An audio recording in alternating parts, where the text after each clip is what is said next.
Hi, I'm Chad with Move for a Guitar. This lesson is from our series, Music Theory for a Guitar. In this lesson, I'm going to talk about chord synonyms. First off, if you like the diagrams for everything in this series, including the diagrams for this lesson, you can download our free e-guide, Music Theory for a Guitar. And this e-guide will be something that you can study and use as a reference for years to come. And like I said, it's free, so there's no reason not to just go download it. This is part 6.21 from our series, Music Theory for Guitar.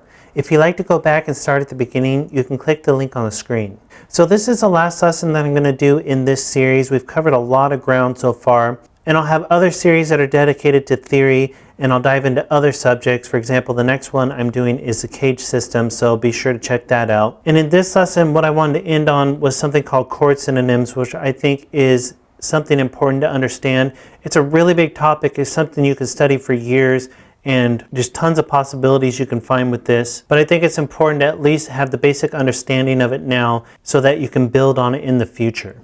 First off, I'll explain what a chord synonym is, and that's any two chords that share the exact same notes but have different names. And that might be confusing. I'm going to explain that in this lesson. So on your screen you can see that there's a chord laid out, and it's A, G, C, E. And you probably recognize this if you've come through this series as a drop 3 A minor 7 chord. It's a really common shape, a really nice sounding shape that's used all the time. And the A minor 7 chord is built root, flat 3, 5, flat 7. You obviously know that. And with this shape, this is your root, this is your flat 7, this is your flat 3, and this is your 5.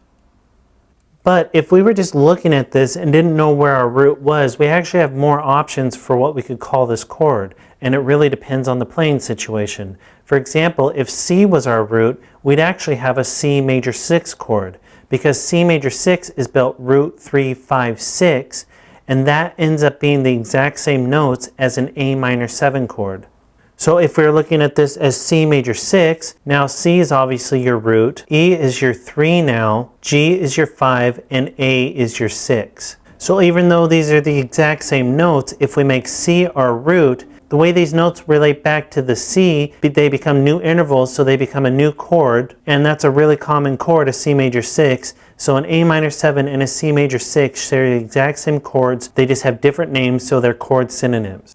And technically this is a C major 6 / A because you have the A as your lowest note, but still it's just a C major 6 chord. You don't always have to be so technical about what your lowest note is. So this is important to understand for multiple reasons. One is that it means you can recycle chord shapes. For example, playing an A minor 7, if you know that's a C major 6, if you have both of those chords in a song together, you could use the same shape. Also, that means there's less chords that you need to worry about learning in a lot of situations. If there's multiple chords that share the same notes, they can actually just be recycled. And it can get a lot deeper than this. There's a lot that you can do with this, and there's tons of different options that I'm definitely not going to be able to cover in this lesson, but at least you can start getting your mind thinking in that way and understanding what a chord synonym is. So another example is what you see on your screen, and you may be able to visualize that this is an E minor 7 chord. It's a drop 2 E minor 7 chord. And the notes in E minor 7 are E, G, B, D. And the intervals are root, flat 3, 5, flat 7. So with this chord shape,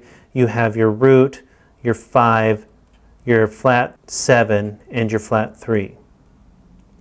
Well, those notes can actually make up other chords as well. It could actually be a C major 9 chord with no root in it, because the C major 9 chord is a root 3, 5, 7, 9, which in C would be C, E, G, B, D. So this shape right here is a C major 9 without the root. You have your 3, your 7, your major 7, your major 3rd, your major 7, your major 9th, and your perfect 5th.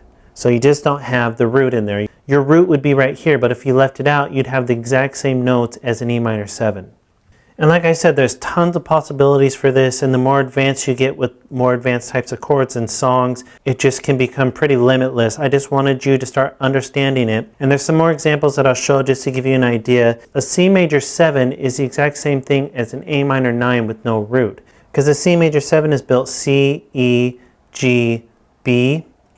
An A minor 9 is built A, C, E, G, B. So if you left out the A in your fingering, you would have the exact same thing as a C major 7. Or C major 9 would be the same thing as A minor 11 with no root. C minor 6 would actually be the same thing as A minor 7 flat 5 or F9 with no root.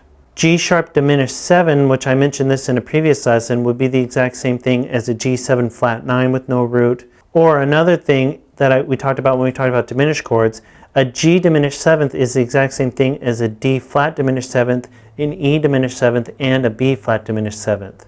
Because any note in a G diminished 7th or any diminished 7th chord can be the root. So those are actually all chord synonyms too. So like I said, this is a really big subject, but I wanted to at least get you thinking about it. It's really important to at least understand if you want to start diving into more advanced music, or even if you don't, it can really help you out when you're playing to be able to recycle chords.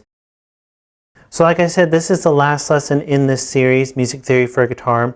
Be sure to check out our other series where I'm talking more about theory on different subjects. And like I said, the next one that I'm doing is on the cage system, so it'll be cage theory. Be sure to check that out. And be sure to download the e-guide. All the diagrams from this series are in there. And be sure to subscribe because we had at least one new lesson every day.